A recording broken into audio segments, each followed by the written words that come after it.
ایک بار سیدنا ابو ہریرہ رضی اللہ تعالی عنہ آپ فرماتے ہیں کہ مجھے بہت شدت سے بھوک تھی،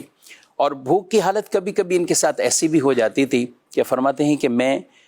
زمین پر بے ہوشی کی حالت میں بھی گر جاتا تھا۔ جی ہاں، علم دین کے لیے اور رسول اللہ صلی اللہ علیہ وسلم کی محفل کے لیے، آپ کی مجلس میں بیٹھنے کے لیے انہوں نے بہت سی قربانیاں دی ہیں، اس لیے آج ان کو سر فہرست یاد کیا جاتا ہے کہ رسول اللہ صلی اللہ علیہ وسلم کی بکثرت سب سے زیادہ جو احادیث جمع کرنے والے اور احادیث بیان کرنے والے، سب سے زیادہ جن سے احادیث مروی ہیں، ان میں نام حضرت سیدنا ابو ہریرہ رضی اللہ تعالی عنہ کا۔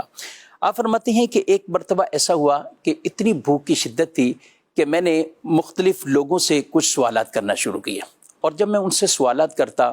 یعنی وہ خود ہی میرے چہرے سے اور میری وہ بھوک کو محسوس کر لیں، اور اسی ساتھ ہی مجھے کچھ کھانا کھلا دیں، کچھ پیش کر دیں گے۔ سوال نہیں کیا، اور اس حالت میں بھی اپنی خودداری کا وہ اظہار کیا۔ اب فرماتے ہیں کہ جب میں نے کسی سے مسئلہ پوچھا تو وہ مسئلے کا جواب دے کر آگے بڑھ جاتے ہیں، پھر میں نے کسی سے پوچھا، انہوں نے بھی ایسا کیا۔ اتنے میں رسول اللہ صلی اللہ علیہ وسلم تشریف لائے تو آپ نے حضرت ابو ہریرہ رضی اللہ تعالیٰ عنہ کا جو اصل مسئلہ ہے، جو معاملہ ہے، حضور جانتے ہیں، آپ نے انہی کا ہاتھ پکڑا اور ان کو اپنے گھر پہ لے کر چلے۔ ازواج مطہرات سے پوچھتے ہیں کہ گھر کے اندر کچھ کھانے کے لیے موجود ہے؟ گھر میں کیا ہے؟ بتایا گیا کہ گھر میں کھانے کے لیے تو کچھ نہیں ہے،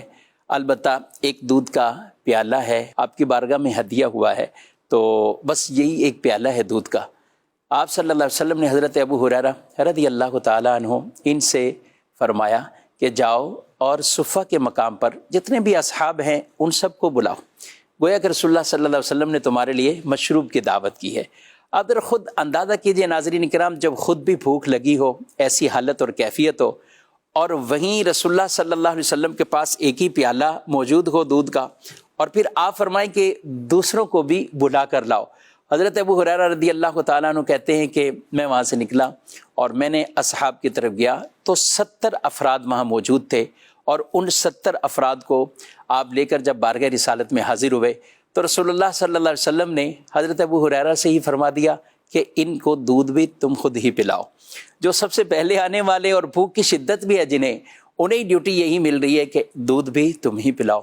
حضرت ابو ہریرہ رضی اللہ تعالیٰ عنہ آپ کہتے ہیں کہ میں نے دودھ پلانا شروع کیا، اور وہ دودھ پلاتے رہے، سبحان اللہ، ایک کے بعد دوسرے، دوسرے کے بعد تیسرے، یہاں تک کہ 70 افراد، 70 اصحاب نے وہ دودھ نوش کیا ہے اور دودھ پیا ہے، اور اس دودھ کے پیالے میں سے ایک قطرہ بھی کم نہیں ہوا ہے۔ پھر آپ صلی اللہ علیہ وسلم نے حضرت ابو ہریرہ رضی اللہ تعالیٰ عنہ سے فرمایا کہ اب دودھ یہ